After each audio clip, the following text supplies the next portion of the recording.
মাঠে চড়ে ঘাস খায়, লেজ নেড়ে আবার মশা তাড়ায়, কেমন দৌড়ে দৌড়ে আসছে এদিকে।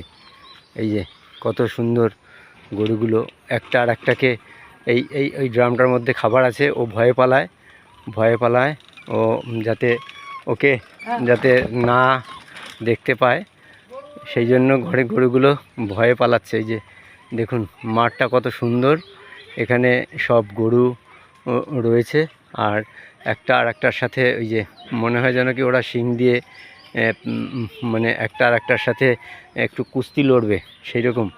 এই যে মাঠে গরু চড়ছে, চারিপাশে মাঠ, কত সুন্দর গরুগুলো একেবারে মাঠে চড়ে বেড়াচ্ছে। আমি সেটা দূরের এবং কাছের দেশ এবং বিদেশের বন্ধুদের দেখাবার চেষ্টা করছি। কত সুন্দর মাঠে গরু কিন্তু চড়ে বেড়াচ্ছে, প্রত্যেককে